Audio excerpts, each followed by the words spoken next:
Ini sosok proklamator sebelum Presiden Soekarno. Dalam sejarah Indonesia yang begitu panjang, ada sejarah yang tersembunyi dan mungkin jarang diketahui oleh banyak orang. Salah satunya adalah tentang Nani Wartabone, seorang proklamator sebelum Soekarno yang memainkan peran penting dalam perjuangan menuju kemerdekaan Indonesia. Sejarah ini memberikan pandangan baru tentang kompleksitas dan keragaman tokoh-tokoh yang terlibat dalam perjuangan nasional. Dalam konteks yang lebih luas, kita sering mengenal Soekarno dan Hatta sebagai Bapak Proklamasi Indonesia yang menandatangani dan membacakan teks proklamasi kemerdekaan pada tanggal 17 Agustus 1945.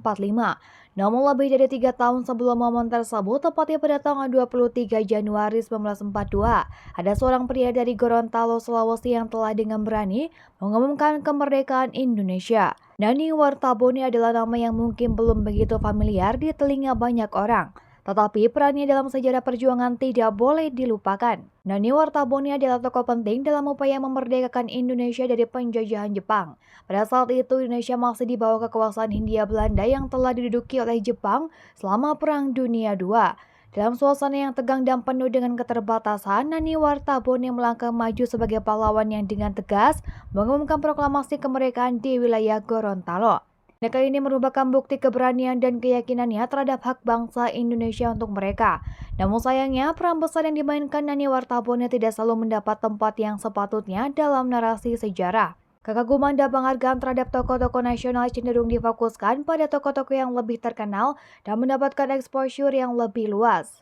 Meskipun demikian, penting bagi kita untuk tidak melupakan sumbangsi berharga dari individu-individu seperti Nani Wartabone yang dengan tekad dan semangatnya berkontribusi pada perjuangan bangsa. Kisah Nani Wartabone mengingatkan kita tentang keragaman dan kedalaman perjuangan nasional. Indonesia terdiri dari berbagai suku, budaya dan latar belakang, dan setiap kontribusi dari tokoh-tokoh berbagai daerah membangun pondasi perjuangan yang kuat. Jika kita menggali lebih dalam ke dalam kisah-kisah seperti Nani Wartabone, kita menemukan inspirasi yang tak terbatas dalam menghadapi rintangan dan menjunjung tinggi nilai-nilai kemerdekaan. Kisah-kisah seperti Nani Wartabone mengajarkan kita tentang pentingnya melihat melampaui narasi umum dan memberikan penghormatan yang pantas kepada semua tokoh yang telah berjuang demi Indonesia merdeka. Tidak ada upaya kecil dalam perjuangan kemerdekaan, dan setiap tindakan berani dan keberanian memiliki tempat penting dalam riwayat perjalanan menuju kemerdekaan yang kita nikmati saat ini.